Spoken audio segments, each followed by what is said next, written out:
മലയാള സിനിമയിലെ നിർമ്മാതാക്കളുടെ സംഘടന ഉടൻ തന്നെ അടിച്ചു വിരിയുന്ന ഒരു ലക്ഷണമൊക്കെ കണ്ടുവരുന്നുണ്ട്. കാരണം കഴിഞ്ഞ ദിവസമായിരുന്നു നിർമ്മാതാക്കളുടെ സംഘടനയുടെ പേരിൽ സുരേഷ് കുമാർ ഒരു വാർത്താ സമ്മേളനമൊക്കെ വിളിച്ചിട്ട് അദ്ദേഹം കുറേ കാര്യങ്ങൾ പറഞ്ഞത്. അതിൽ അദ്ദേഹം പറഞ്ഞ കാര്യം എന്ന് വെച്ച് കഴിഞ്ഞാൽ ഇന്ന് പല സിനിമകളും 100 കോടിയൊന്നും കിട്ടുന്നില്ല, നിർമ്മാതാവിന് മുടക്കിയ പൈസ പോലും ലഭിക്കുന്നില്ല, പല സിനിമകളും നഷ്ടത്തിലാണ് പോയിക്കൊണ്ടിരിക്കുന്നത് എന്നൊക്കെ അദ്ദേഹം പറഞ്ഞു വയ്ക്കുന്നുണ്ട്. അതിനപ്പുറത്തേക്ക് റിവ്യൂ ബോംബിനെ കുറിച്ചും അങ്ങനെ പല കാര്യങ്ങളും അദ്ദേഹം ആ ഒരു വാർത്താ സമ്മേളനത്തിൽ പറഞ്ഞു. പക്ഷേ പുതിയതായിട്ട് വരുന്ന വാർത്ത എന്ന് പറയുന്നത് ആന്റണി പെരുമ്പാവൂര് അദ്ദേഹത്തിനെതിരെ ഒരു ഫേസ്ബുക്ക് പോസ്റ്റ് ഇട്ടിട്ടുണ്ട്.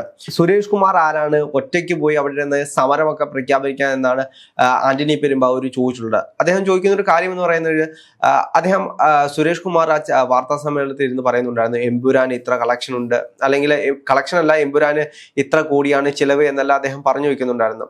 അതിന്റെ പേരിലാണ് ആന്റണി പെരുമ്പാവൂർ ചോദിക്കുന്നത് ആരാണ് സുരേഷ് കുമാർ എമ്പുരാനെ കുറിച്ച് പറയാൻ, അല്ലെങ്കിൽ അതിന്റെ നിർമ്മാണത്തെ കുറിച്ച് പറയാനൊക്കെ എന്നാണ് അദ്ദേഹം ചോദിക്കുന്നത്. അദ്ദേഹം ചോദിക്കുന്ന കാര്യമാണ്. എമ്പുരാനെ കുറിച്ച് സംവിധായകരില്ലാതെ മറ്റുള്ള വന്നിരുന്ന് പറയേണ്ട ഒരു കാര്യവുമില്ല. പക്ഷെ അവിടെയാണ് ചോദ്യം ചെയ്യപ്പെടുന്നത്, ഒറ്റയ്ക്ക് വന്നിരുന്ന് സമരമൊക്കെ പ്രഖ്യാപിക്കുന്നത് തെറ്റല്ലേ എന്നാണ് ചോദിക്കുന്നത്. അല്ലെങ്കിൽ നിർമ്മാതാക്കളുടെ സംഘടന എല്ലാവരോടും ആലോചിച്ചിട്ടാണോ ഇതൊക്കെ ചെയ്യുന്നത് എന്നാണ് ആന്റണി പെരുമ്പാവൂർ ചോദിക്കുന്നത്. ശരിയാണ്. ആന്റണി പെരുമ്പാവൂർ പറയുന്ന ആ പ്രസ്താവന വളരെ നല്ല ഒരു കാര്യമാണ്. കാരണം നമ്മളൊരു സംഘടനയിൽ നിൽക്കുമ്പോൾ എല്ലാവരോടും ആലോചിച്ചിട്ട് വേണം അതിനൊരു തീരുമാനം എടുക്കാൻ.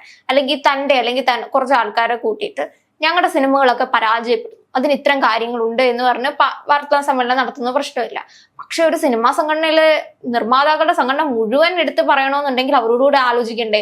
അല്ലാണ്ട് സ്വന്തമായിട്ടൊന്നും അഭിപ്രായം പറയുന്ന ഒരു നല്ല കാര്യമല്ല. കാരണം എമ്പുരാൻ ഉൾപ്പെടെ കുറേ അധികം സിനിമകൾ, ഐഡന്റിറ്റി ഒക്കെ, ആ സിനിമയൊക്കെ തിയേറ്ററിൽ ഫ്ലോപ്പ് ആയ കാര്യം പറയുന്നത്, അതേപോലെ കേട്ടിട്ടില്ലാത്ത കുറേ സിനിമകളുടെ പേര് അദ്ദേഹം പറയുന്നുണ്ട്.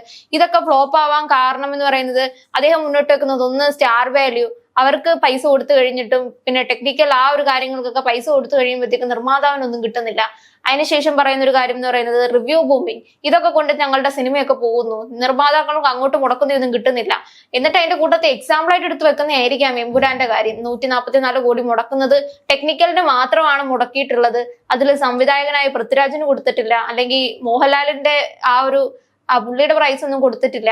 അത് ഒഴിവാക്കിയിട്ടാണ് ആ 144 കോടി എന്ന് പറയുന്നത്. അപ്പോ നമ്മുടെ സുരേഷ് കുമാർ പറഞ്ഞു വെക്കുന്ന ഒരു കാര്യമുണ്ട്, ഈ 144 കോടിയുടെ കൂടെ ബാക്കിയുള്ളവർക്കൂടെ പ്രതിഫലമൊക്കെ കൊടുത്തിട്ട് പിന്നീട് ഈ സിനിമ ഇറങ്ങി എല്ലാം കഴിഞ്ഞിട്ട് അതിന്റെ കളക്ഷൻ എടുക്കുമ്പോഴത്തേക്കും മുടക്കിയ മുതലിന്റെ അത്രയും കിട്ടുമായിരിക്കാം, പക്ഷെ നിർമ്മാതാവിന് യാതൊരു പ്രോഫിറ്റും ഉണ്ടാവില്ല എന്നാണ് കൂടെ ആയിരിക്കും നമ്മുടെ സുരേഷ് കുമാറോടെ പറഞ്ഞു വെക്കുന്നത്.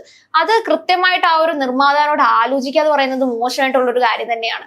പിന്നെ നമ്മുടെ സിനിമാ സംഘടന എടുക്കുകയാണെങ്കിൽ വളരെ മികച്ച രീതിയിൽ, അല്ലെങ്കിൽ എല്ലാവരും അഭിമാനത്തോടെ പറയുന്ന ഒരു സംഘടന തന്നെയായിരുന്നു നമ്മുടെ മലയാളത്തിലുള്ളത്. നമ്മുടെ തമിഴിലാണെങ്കിലും തെലുങ്കിലാണെങ്കിലും അവരെല്ലാം പറയുന്നുണ്ടായിരുന്നു. അമ്മയെ പറ്റി വാതോരാതെ സംസാരിക്കുന്ന നിരവധി അന്യ സംസ്ഥാന ആക്ടേഴ്സിനെ പറ്റിയൊക്കെ കണ്ടിട്ടുണ്ട്. ഹേമ കമ്മിറ്റി വന്നതിന് ശേഷം അതെല്ലാം മാറിക്കാണും. കാരണം ഹേമ കമ്മിറ്റി വന്നതിന് ശേഷം വലിയ രീതിയിലുള്ള വിവാദങ്ങളൊക്കെ ഉണ്ടായി. നമ്മൾ താരാരാധനയോടെ കണ്ടിരുന്ന പല നടന്മാർക്കുമെതിരെ വലിയ രീതിയിലുള്ള വിവാദങ്ങൾ നമ്മൾ കണ്ടു. ഇന്ന് തന്നെയാണ് നിങ്ങൾ അതിൻ്റെ പേരിലുള്ള കേസുകളൊക്കെ അങ്ങോട്ടും ഇങ്ങോട്ടും നടന്നുകൊണ്ടിരിക്കുകയാണ്. പക്ഷെ അതിൻ്റെ ഇടയ്ക്കാണ് പുതിയൊരു വാർത്ത വരുന്നത്. അമ്മയുമായി ബന്ധപ്പെട്ടിട്ട് അമ്മ താരസംഘടനയിലുള്ള വിഷയങ്ങൾ വീണ്ടും ചർച്ചയായിക്കൊണ്ടിരിക്കുകയാണ്. അതിനെതിരെ ജഗദീഷ് ഒരു പ്രസ്താവനയായിട്ട് വരുന്നു. കുഞ്ചാക്കോ ബോബൻ സ്ഥാനം രാജിവെക്കാൻ പോകുന്നു. അങ്ങനെ വലിയ രീതിയിലുള്ള വിവാദപരമായിട്ടുള്ള കാര്യങ്ങളൊക്കെ അമ്മ സംഘടനയിൽ നടന്നുകൊണ്ടിരിക്കുകയാണ്. അല്ലെങ്കിൽ സമൂഹം തന്നെ ചർച്ച ചെയ്തുകൊണ്ടിരിക്കുകയാണ് ഈ ഒരു വിഷയങ്ങളെല്ലാം. സിനിമയിൽ ഇന്ന് വലിയ രീതിയിലുള്ള വിഷയങ്ങളാണ് നടന്നുകൊണ്ടിരിക്കുന്നത്. അത് അഡ്രസ്സ് ചെയ്യാൻ പോലും കഴിയാത്ത രീതിയിലുള്ള പ്രശ്നങ്ങളായി മാറിക്കൊണ്ടിരിക്കുകയാണ്. കാരണം അവിടെ ഒരു കൃത്യമായ ഒരു പരിഹാരം ഉണ്ടാകുന്നില്ല, അല്ലെങ്കിൽ എല്ലാവരും കൂടെ സമന്വയിച്ചൊരു മുന്നോട്ട് പോകുന്നില്ല എന്നുള്ളതിന്റെ പരാജയം തന്നെയാണ് ഇത്. കാരണം അങ്ങോട്ടും ഇങ്ങോട്ടും ഒരു ഈഗോ ക്ലാഷസ് ആണെങ്കിലും ജഗദീഷ് തന്നെ ജഗദീഷ് എപ്പോഴും തന്നെ നിലപാട് തുറന്നു പറയുന്ന ഒരാളാണ്. മറ്റൊരാൾക്ക് വേണ്ടിയിട്ട് അത് മൂടി വെക്കാനോ, അല്ലെങ്കിൽ താൻ ഒരു സംഘടനയിലുണ്ട് എന്ന് വിചാരിച്ച് അവരെ സംരക്ഷിച്ചിട്ട് മറ്റുള്ളവരെ തള്ളിക്കളയുന്ന ഒരാളൊന്നുമല്ല. കൃത്യമായ നിലപാട് പറയും. ഈ ഹേമ കമ്മിറ്റി റിപ്പോർട്ട് വന്നപ്പോൾ തന്നെ പറഞ്ഞിരുന്നു, ഇങ്ങനത്തെ നടപടി അല്ലെങ്കിൽ ആർക്കെതിരെയെങ്കിലും പരാതി വന്നിട്ടുണ്ടെങ്കിൽ അവർ രാജിവെക്കുന്നത് തന്നെയാണ് മാന്യതയെന്ന്. ഇപ്പൊ അദ്ദേഹം വീണ്ടും അതിനെതിരെ പ്രതികരിച്ചിരിക്കുകയാണ്. ബാബുരാജ് രാജിവെക്കാത്തതിനെ തുടർന്ന് ചോദ്യം ചോദിച്ചപ്പോൾ അദ്ദേഹം പറഞ്ഞു, തനിക്കെതിരെയാണ് അത്തരത്തിലൊരു പരാതി വന്നിരുന്നെങ്കിൽ താൻ ഉറപ്പായിട്ടും രാജിവെച്ചതിന് ശേഷമായിരിക്കും നിയമ നടപടികളൊക്കെ സ്വീകരിക്കുന്നതെന്ന്. അപ്പൊ അതേപോലെ നമ്മുടെ നിർമ്മാണത്തിന്റെ അല്ലെങ്കിൽ നിർമ്മാണ കമ്പനിക്കാരും ഇത്തരത്തിലൊരു സമരസം ഇല്ലാണ്ട് പോവുകയാണെങ്കിൽ അത് ഉറപ്പായിട്ട് സിനിമാ മേഖലയെ നല്ല രീതിയിൽ ബാധിക്കും. അതേപോലെ സ്റ്റാർ വാല്യൂവിനെ പറ്റി സുരേഷ് കുമാർ പറയുന്നുണ്ട്. സ്റ്റാർ വാല്യൂ ഇല്ല എങ്കിൽ, കാരണം പല സിനിമകളുടെ സ്റ്റാർ വാല്യൂ കൊണ്ടാണ് വിജയിക്കുന്നത്. ഒടിയൻ ഉൾപ്പെടെ സ്റ്റാർ അല്ലെങ്കിൽ മോഹൻലാൽ എന്നൊരു സ്റ്റാറിനെ കണ്ടിട്ടാണ് പലരും തിയേറ്ററിൽ അത് കാണാൻ പോകുന്നത്. അപ്പൊ സ്റ്റാർ വാല്യൂ ഇല്ല എങ്കിൽ പലപ്പോഴും പല സിനിമകളും പൊട്ടിപ്പോകും. കാരണം എത്ര പുതുമകളുടെ സിനിമകളാണ് ഈ റിവ്യൂ ആൾക്കാർ പറഞ്ഞതിന് ശേഷം പോയി നമ്മൾ OTT പോയി കണ്ട് ജയിച്ചിട്ടുള്ളത്. കാരണം ഗോളം പോലുള്ള സിനിമകള്, ഗോളമൊക്കെ തിയേറ്ററിൽ വന്ന് ഫ്ലോപ്പ് ആയ സിനിമയാണ്. അതിൽ കൂടുതൽ ആൾക്കാർ റിവ്യൂ പറഞ്ഞതിന് ശേഷമാണ് OTT പോയി കണ്ട ആ ഒരു സിനിമയൊക്കെ വിജയിക്കുന്നത്. അല്ല, ഇന്ന് ഇപ്പൊ റിവ്യൂ ബോംബിങ്ങിനെ പറ്റിയൊക്കെ പറഞ്ഞു കഴിഞ്ഞാലും ഒന്ന് ആലോചിച്ചു, ഇന്ന് പല പ്രൊഡ്യൂസർമാരും ഈ റിവ്യൂ ചെയ്യുന്ന ആളുകളുടെ അടുത്ത് പോകുന്നുണ്ട്. എന്തിനാ? പ്രൊമോഷന് വേണ്ടിയിട്ട്. അത് പ്രൊമോഷൻ ആണെന്ന് തോന്നിക്കാത്ത രീതിയിൽ അവർ ആ സിനിമയെ കുറിച്ച് പറയണം. അതിനു വേണ്ടിയിട്ട് പല യൂട്യൂബർമാരുടെ അടുത്ത് പോകുന്നുണ്ട്. ഇന്നത്തെ കാലത്ത് ഈ പണ്ടത്തെ രീതികളെല്ലാം മാറി. പണ്ട് പ്രൊമോഷൻ കൊടുത്തിരുന്ന TV-യിലാണെങ്കിലും റേഡിയോയിലാണെങ്കിലും അതെല്ലാം മാറി. ഇന്ന് സോഷ്യൽ മീഡിയയുടെ യുഗമാണ്. ഇന്ന് കൂടുതലും ഇൻസ്റ്റാഗ്രാമും അതേ കൂട്ടുള്ള സോഷ്യൽ മീഡിയകൾ വഴിയിട്ടാണ് പ്രൊമോഷൻ നടന്നുകൊണ്ടിരിക്കുന്നത്. അതിനപ്പുറത്തേക്ക് ഇന്ന് സ്റ്റാർ വാല്യൂ ഉള്ള ആളുകളെക്കാട്ടിലും കൂടുതലാണ് യൂട്യൂബിലുള്ള ആളുകളുടെ സ്റ്റാർ വാല്യൂ. അവരെ ആളുകൾ ശ്രദ്ധിക്കുന്നുണ്ട്. അവർ പറയുന്ന കാര്യങ്ങൾ ആളുകൾ മനസ്സിലാക്കാൻ ശ്രമിക്കുന്നുണ്ട്. പല സിനിമകൾ ഇറങ്ങുമ്പോൾ എന്തുകൊണ്ടാണ് റിവ്യൂ നോക്കുന്നത്?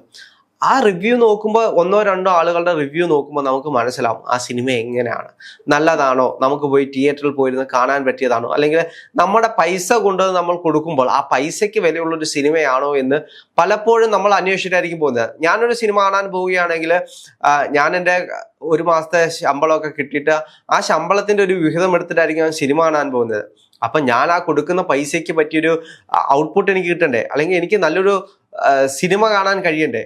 തിയേറ്റർ നമ്മൾ എന്തിനാണ് സിനിമ പോയി കാണുന്നത്? നമുക്ക് ആ തിയേറ്റർ എക്സ്പീരിയൻസ് ആസ്വദിക്കാൻ വേണ്ടിയിട്ടാണ്. അതിന് പോലും കഴിയാത്ത സിനിമകൾ ഇറങ്ങുമ്പോൾ നമ്മൾ എന്തിനാണ് തിയേറ്ററിൽ പോയിരുന്ന സിനിമ കാണുന്നത് നമ്മൾ തന്നെ ആലോചിക്കും. അങ്ങനെയാണ് പല സിനിമകളും പൊട്ടിപ്പോകുന്നത്. അതേപോലെ ഈ പുതുമുഖങ്ങളെ വെച്ച് അല്ലെങ്കിൽ സ്റ്റാർ വാല്യൂ അല്ലെങ്കിൽ സ്റ്റാർ ഉള്ളത് കൊണ്ടല്ലേ അത്രയും പൈസ പോകുന്നത്. ഇനി പുതുമുഖങ്ങളെ വെച്ച് ചെയ്യുവാണ് എങ്കിൽ ആ പുതുമുഖങ്ങൾ ഒന്നെങ്കിൽ സോഷ്യൽ മീഡിയ ഉൾപ്പെടെ നല്ലൊരു ഫാൻ ബേസ് ഉള്ള ആൾക്കാരായിരിക്കണം. കാരണം പല ആൾക്കാരും സോഷ്യൽ മീഡിയ ഇൻഫ്ലുവൻസേഴ്സിനെ എടുത്ത് നോക്കിക്കഴിഞ്ഞാൽ ഈ ഒരു സ്റ്റാർസിനെക്കാട്ടി നല്ല രീതിയിൽ ഫോളോവേഴ്സ് ഉള്ള ആൾക്കാരാണ്. ഈ ആൾക്കാർ ഒരു സിനിമ ചെയ്യുന്നുണ്ട് എന്ന് പറഞ്ഞു കഴിഞ്ഞാൽ സ്വന്തം പേജ് പ്രൊമോഷൻ ചെയ്തിട്ടുണ്ടെങ്കിൽ തന്നെ ഒരു 2-3 മില്യൺ ആൾക്കാർ അത് കാണും. അത് കാണാൻ വേണ്ടി തിയേറ്ററിലേക്ക് വരും. ആ ഒരു സിനിമ ആ 3 മില്യൺ ആൾക്കാർ തിയേറ്ററിൽ കാണാൻ വന്നിട്ടുണ്ടെങ്കിൽ തന്നെ ആ സിനിമ ജയിക്കില്ലേ? അതെ, എന്ത് തന്നെയാണെങ്കിലും ഇപ്പം നിർമ്മാതാക്കളുടെ സംഘടനകളുടെ വിഷയം ഇങ്ങനെ കത്തിക്കൊണ്ടിരിക്കുകയാണ്. ഇനി അടുത്ത ദിവസങ്ങളിൽ എന്താണ് സംഭവിക്കാൻ പോകുന്നത് നമുക്ക് നോക്കി കാണാം.